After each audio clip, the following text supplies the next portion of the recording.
Welcome back to the Summer Fancy Food Show. I'm your host, Paul Barron from Foodable Network, and we again, of course, are talking specialty food products and another great specialty food product. In fact, a Sophie Award winner. Actually, it's a front burner pitch competition. Okay, that's right. And of course, now Mike, Hot Honey, right here in Brooklyn. Yes. All right, you guys are hometown boys here. Yeah. How long? This summer will be 8 years in business, and we're based right here in New York City in Greenpoint, Brooklyn. Ah, okay. So when you are talking about Mike's Hot Honey, when you guys started the business, what was kind of the genesis of how you got going? Yeah, so the inspiration for the product actually comes from Brazil. Really? Yeah, as a college student, I was in northeastern Brazil studying Portuguese, and on a weekend trip to a national park, I was hiking with some friends, and we hiked into this little valley, and in the valley there was a pizzeria that had jars of honey with chili peppers sitting in them for drizzling on the pizzas. Okay. So being a lifelong pizza lover and a lifelong lover of spicy foods, You tried I it. tasted it and it blew my mind. Wow. So then when I got back to the States, I started experimenting with honey chili infusions. I made it as a hobby for years, and I just would give it out to friends and family So around the what holidays. kind of chili pepper was it when you found it for the first time? What were they using? It was a varietal of Brazilian chili peppers, and so when I got back to the States, I experimented with a really wide range of chilies that were available, and I actually ended up settling on using a Brazilian chili pepper in our Okay. product. All right. But it was just a hobby for years, and then I met Paulie G, who's the owner of Paulie G's Pizzeria in Greenpoint, Brooklyn, and Yep. he invited me to become a pizza apprentice at his restaurant, and so I started apprenticing there, learning how to make Neapolitan pizza. Well, one day I bring the honey in for him to try. He loves it. He asked me to make it for them to drizzle on top of the pizzas at the restaurant. And then next thing you know, people are coming up to me asking me if I'm the honey guy and where can they buy it. And so I started selling it off the bar at the pizzeria, and that's how the business started for me. How long is the process for the infusion? Sometimes I've noticed with certain types of products, infusion can happen pretty quickly. But what about with honey? It's a couple days. Okay. Yeah, it's a slow, cool infusion process. We're using New York wildflower honey, so we've partnered with a honey supplier from Jefferson County, New York, which is up by the Canadian border. Okay. That's a really big focus for us. We want to support local beekeepers. Yep. I like to tell people no bees, no farms, no food. Farmers need bees to pollinate crops. Right. And without bees, agriculture suffers. So we're really focused on supporting local beekeepers, and that's why we're here in New York and we're making the product with New York honey. I like that. How many varieties in New York State are there of honeys right now? There's a pretty wide range. I mean, it just depends. The honey that we use is wildflower honey, meaning the bees are collecting nectar from a wide range of flowers. But you will see varietals of honey that are just specific to one particular flower. I mean, you see more stuff like in the South. You start to see Tupelo honey. Out in the Great Plains, you see a lot of clover honey. Right. Down in Florida, you'll see orange blossom honey. Yep. And what's interesting is in the Southwest, where they grow chili peppers, like in New Mexico, some of the apiaries that are right in the chili pepper plantation, those bees are collecting nectar from the chili pepper flowers. Interesting. And that honey is actually naturally hot. Now, it's not anywhere near as hot as our product, but it actually does have a Got a little little bit of kick heat to it. That's interesting. Okay. So you're using chili peppers is it like the red and green chili pepper out of New Mexico? No, it's not like that. It's another varietal of chili pepper. I can't divulge the specific varietal. It's a secret sauce. Have to keep that close to the vest. Okay. But yeah, it's a Brazilian chili pepper, and it's unique because a lot of chili peppers will hit you on the tip of your tongue. Right. This particular chili hits you on the back of your palate. So when you taste it, when you taste our product, you'll taste the sweetness and the floral notes of the honey first, and then there's about a 1 second delay, and then the heat kicks in. Comes. Okay, I love those kinds of foods when they kick in right at the end. Yeah. All right, let's talk about honey in general. Yeah. I'm a big fan of honey. I use it on almost everything I eat. And one thing that I've noticed when we're out in restaurant doing on-location shoots, things like that, I'm finding more and more chefs that are integrating it into their menus, and they're pretty particular as to what kinds of honey they're using. What are you guys seeing in terms of honey as a superfood and really making it into restaurant menus? Yeah, I think a lot of chefs are looking for local varietals of honey that are local to their region, especially raw honey that's local to the region. There are certain health benefits inherent in raw honey, consuming raw local honey.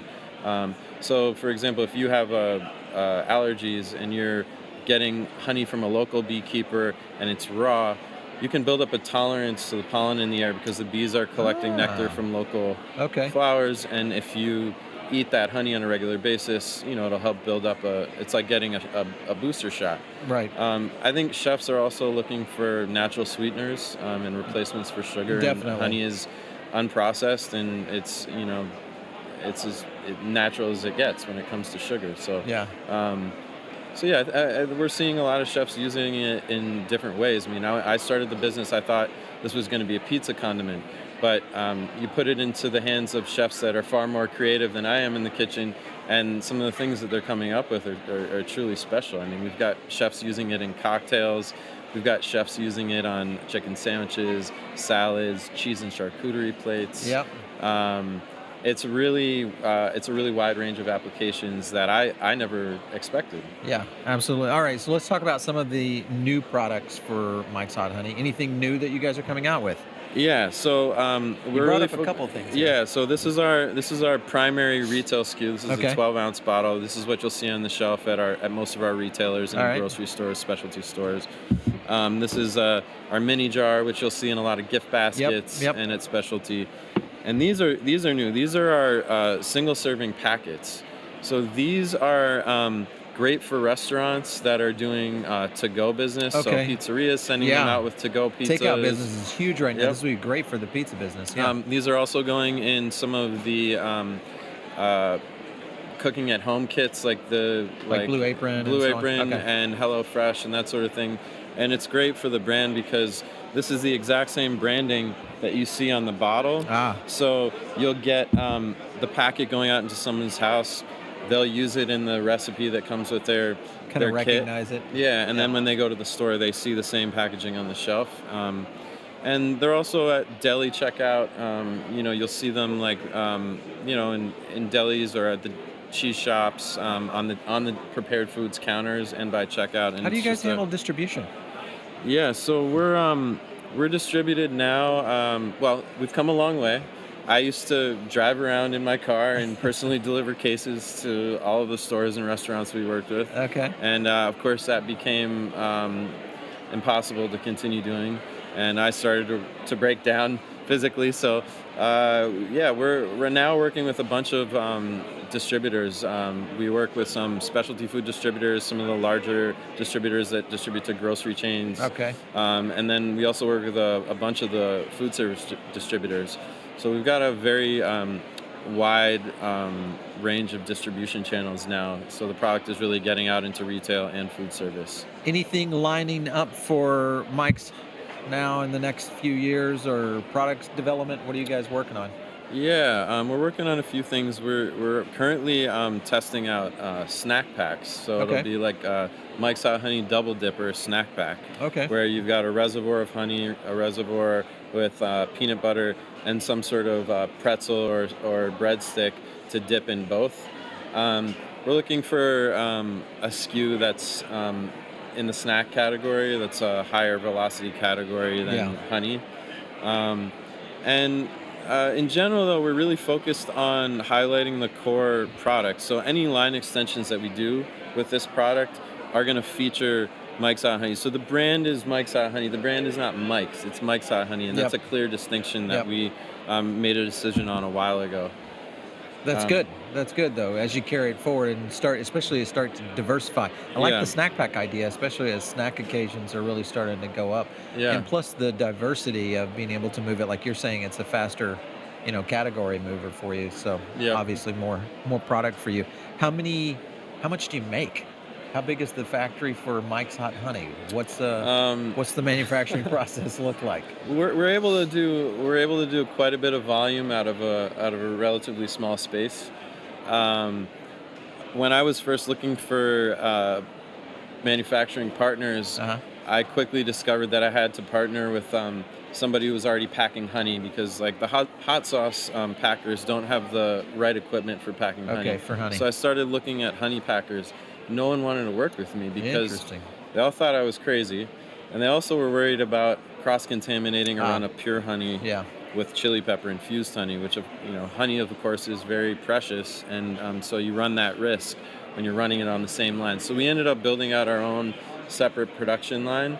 Our honey supplier packs pure honey, and then they also operate a production line that packs our product exclusively, so we don't have to worry about the issues with cross-contamination. All right, my man. Okay, well, Mike, good luck to you. I tried your product. I loved it. So Thanks. congrats on everything you're doing. And I love the fact that you're getting out there into the food service space. I think that's going to be a huge opportunity for you guys. Yeah, food service is a great awareness driver for us, and it's also a lot of fun just to partner with chefs and Yeah. see all the creative ways they use the product. Yeah, So, that's the neat part. So make sure, of course, and continue watching right here on SFA Live TV. This is actually our last segment for Foodable Network, but we're going to continue live streaming with our guys over at Phil Limpert and his team as we continue to cover the Summer Fancy Food Show right here from New York. We'll catch you next time.